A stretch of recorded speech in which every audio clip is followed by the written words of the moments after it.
Paytaxtın Xətai rayonunda 4 çox mənzilli binanın inşası nəzərdə tutulur, lakin mülkiyyətçi və bu ərazidə yaşayan sakinlər 2 ilə yaxındır razılığa gələ bilmirlər.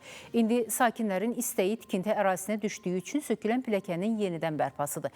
Mülkiyyətçi isə tikinti aparmaq üçün rəsmi icazəsinin olduğunu bildirir.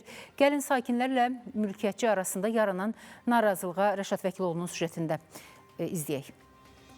Tikinti gedən ərazidə böyük qurğular, maşınlar işləyəcək, necə deyərlər, texnika işləyəcək. Vətəndaşların gediş-gəlişi üçün təhlükəli olduğu üçün müvəqqəti olaraq biz onu hələ ki ləğv eləmişik. Layihə insan ömrünün 6 ilini, 7 ilini aparır. Siz təsəvvürləyin, 1-ci sinifə gedən şagird bu binalarda 23 və 25.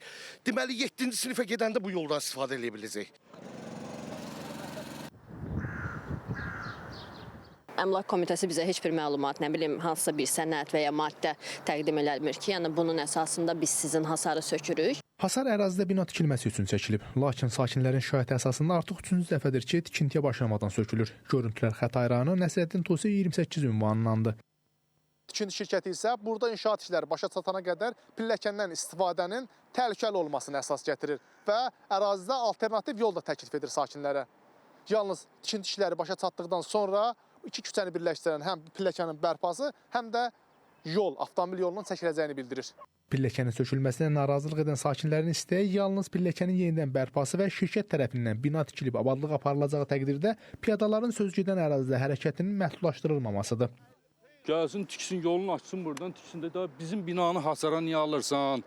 Buradakı pilləkəni niyə dağıdırsan? 40 ildir burada yaşayırıq biz. Bu deməli Gəncə prospekti ilə Tusi küçəsini birləşdirən yeganə yoldur. Başqa rabitə yoxdur burada. Təsəvvürün aşağı Gəncə prospektindən yuxarı qalxmağa marşrut yox.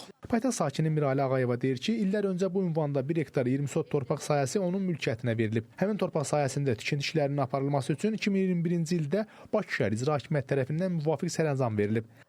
Yəni vətəndaşlar deyirlər burada yaşıllıq yoxdur, yaşıllığı necə deyirlər, məhv eləyirlər falan. Baxın, parkın salınması var, yaşıllıqlar, yəni yaşıllıq zonalarda necə deyirlər var.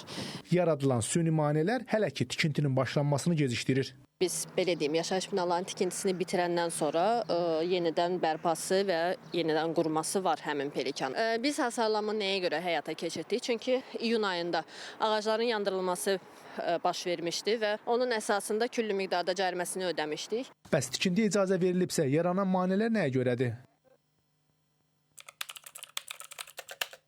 Sözügedən ünvanda yerləşən torpaq sahəsi sərəncamla yaşayış binalarının tikintisi məqsədi ilə icarəyə verilib. Qarşılıqlı razılıq əsasında bütün tikinti qaydalarına əməl olunması tapşırılıb. Lakin tikinti şirkəti pilləkəni söküb və əhalinin gediş-gəliş yolunu çəpərləyib. Həmin halın könüllü qaydada aradan qaldırılması üçün xəbərdarlıqlara əməl olunmayıb. O səbəbdən də ilkin vəziyyətin bərpa olunması məqsədi ilə tədbirlər görülüb.